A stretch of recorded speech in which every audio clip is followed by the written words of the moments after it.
What's up, everybody? I'm the radioactive Renegade, as always. And no, this is not a game video. As promised for all my vaping fans out there, I'm doing a review on the Tugboat Tuglyfe clone. I couldn't afford the full-fledged one, so clone's going to have to do. Now, there are a couple things I need to point out about this. For safety reasons, I have to inform you, this is in fact a mech. Now, if you don't know what you're doing, if you don't understand the Ohm's laws, or the Ohm's law, and yeah, if you're new to vaping, this is not for you. No mech is. At least not until you, at the very least, understand Ohm's law. Okay, now this is the first actual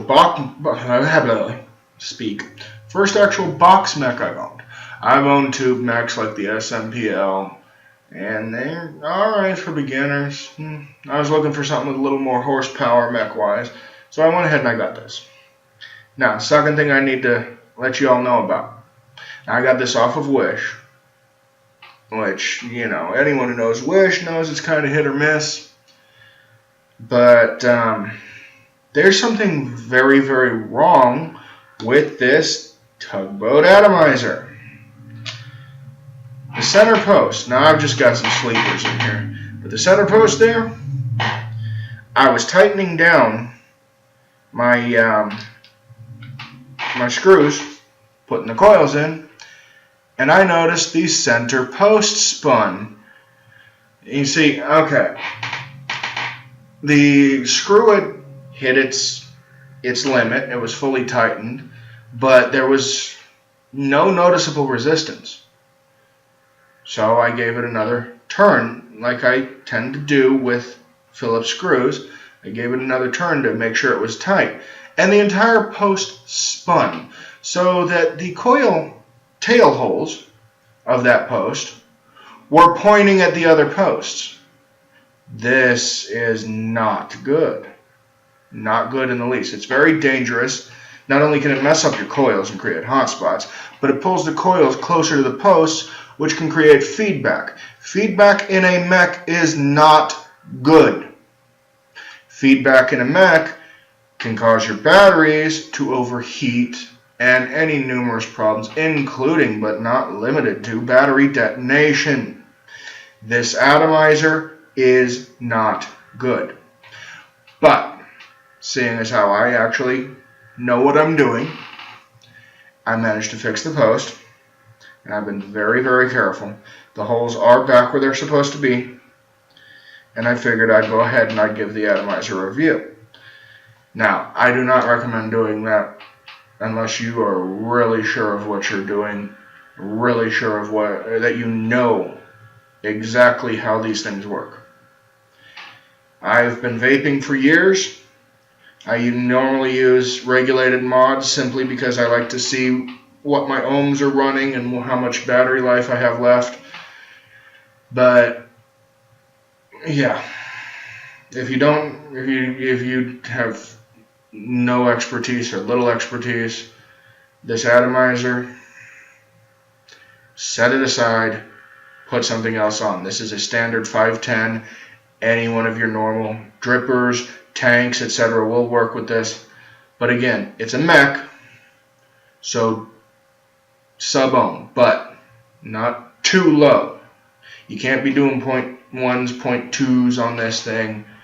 You'll overheat your batteries. It's not good. Anyway, I promised you a review. I've got all the safety bolt out of the way. Alright, so first thing I noticed about it, the back. Hear that? It's a little wobbly, but that's not too terribly bad. It is held on by magnets. I don't know if you can see them there, but yeah, it's held on by magnets. There you go, right there, right where my nose is. Little tiny ones, not all that powerful. I mean, I can, with a good enough jerk, I can send this off, but it works for what it is. The button, not so clicky, more smushy. I don't really care about that. And like I said, this is a clone. It doesn't have the model number or nothing. It's got the splatter paint job, which actually looks a little bit more like a wrap, but what can you do? The tank, or not tank, the atomizer, sorry. It's fairly small, as you can see. I showed you before. And the air holes are just little slits. This is a cheap atomizer.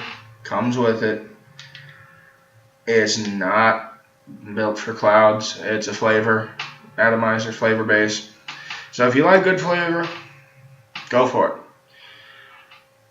I did also promise that I would be doing a comparison between this atomizer and the two other ones I have, including my old competition mod, or competition Addy.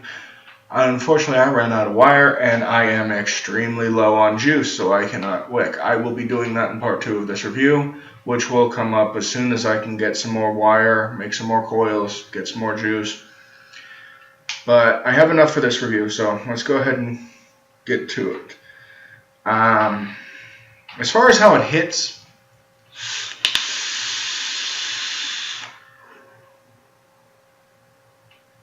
you get some decent stuff out of it. There's good flavor. You'll definitely know when there's a dry hit. There's no avoiding that. You'll get that cotton mouth that, as some of us refer to, death hit. But it's really not that bad. I'd like the atomizer more if it wasn't for the post problem. I would. But let's go ahead and crack it open, get down into it, and I'll show you what's inside. And I'll see you all in a moment.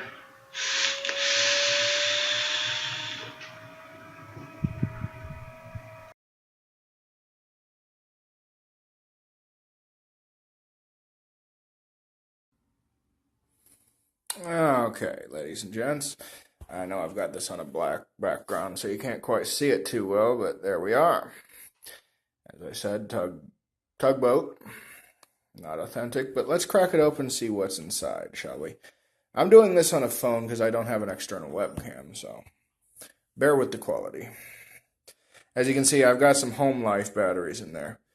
They're a little more expensive than the normal ones, but they work great. That all in there is glue, but it appears to be properly soldered from what I can tell.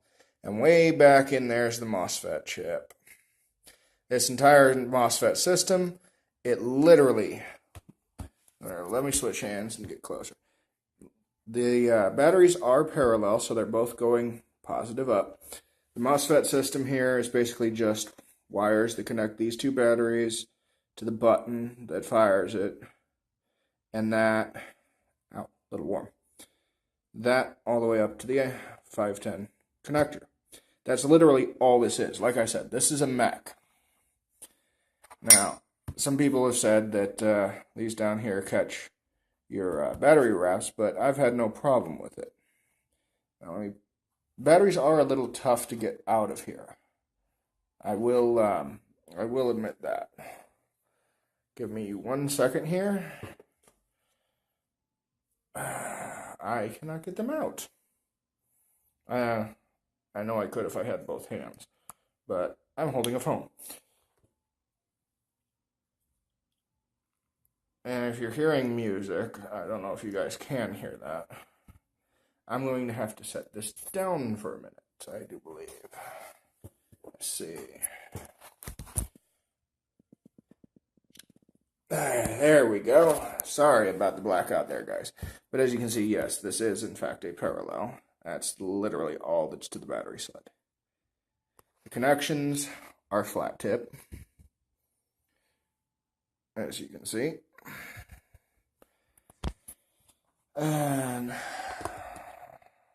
yeah, let's get the batteries back in there. I'm going to quit looking at the screen so I can see what exactly I'm doing.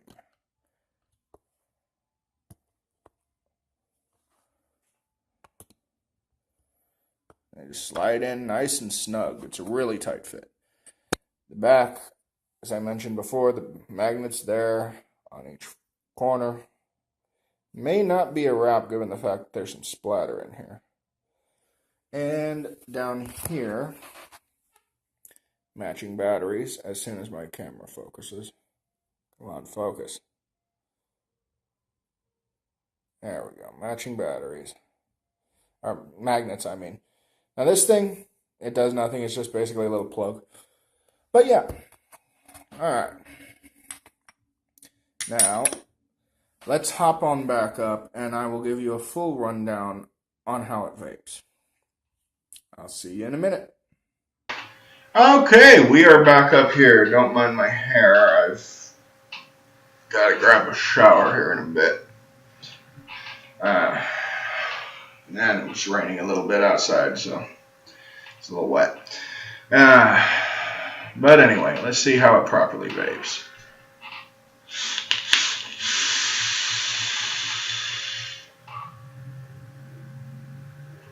Like I said, get some good cloud, good flavor.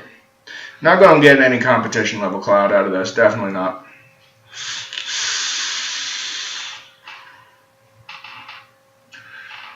Even with basic sleeper coils, I think these are the ones that actually came with it. You get some decent coverage.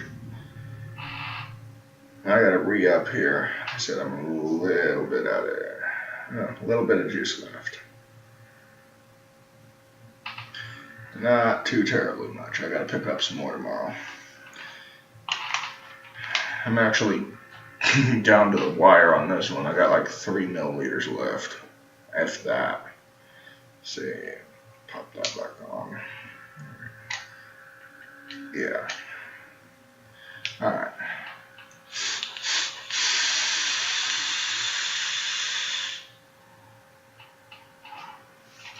I did try this Atomizer.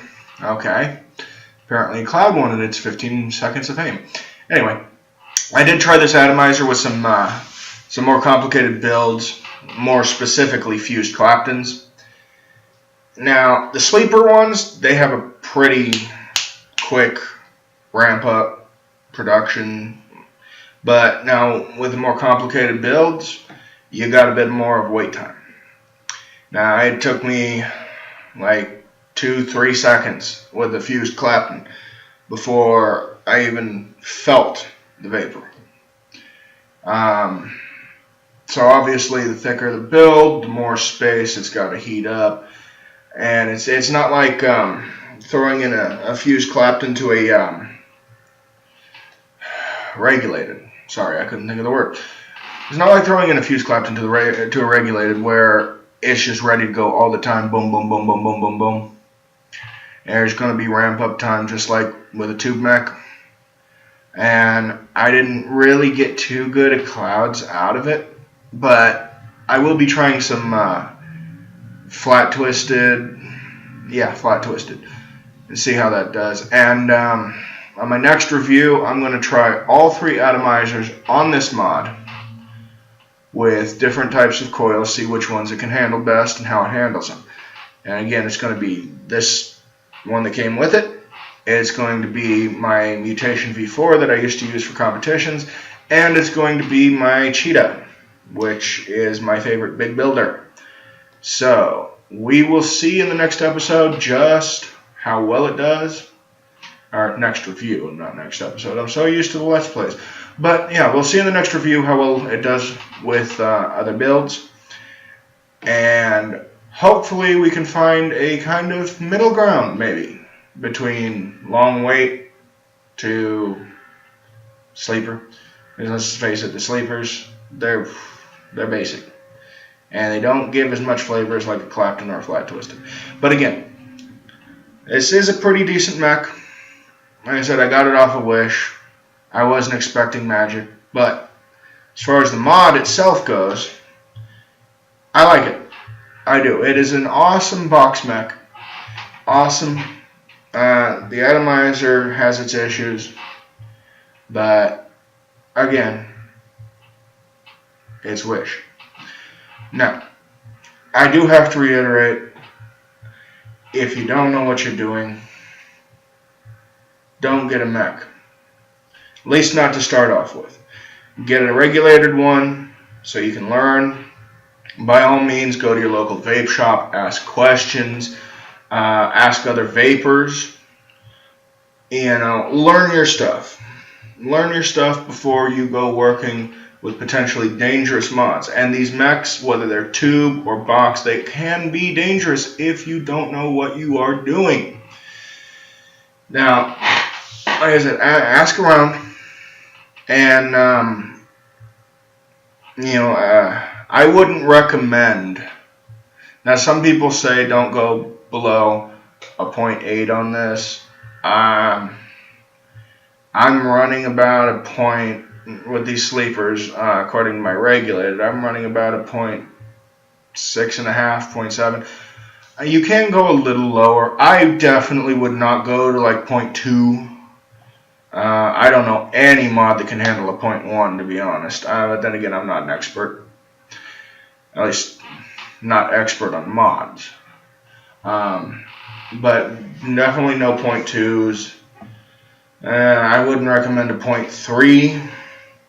But again, know your limitations of your mod. Research it, look it up. Look it up on Google. Ask your vape shop employees. Trust me, a lot of them know their stuff. And yeah, if you know what you're doing, pick one of these bad boys up. I'd say swap the Atomizer and you should be good. Or if you get one where the post ain't messed up, great. But yeah, good Atomizer, good deal. Or not good mod, good deal. Not good Atomizer. Good mod, good deal. Definitely worth the money I paid for it. And I think I may actually include a link to one of these on Wish. So, yes. That's all I have for it, at least for now. We'll do the comparison in the next review, and thank you all so much for watching. If you liked this review, then nuke that like button for me. If you have any questions, feel free to leave them in the comments. And if you give me a follow, you'll know when I upload. Not only my reviews, but my Let's Plays and vlogs as well. Thank you all so much, and until next time, I will see you all in the bunker.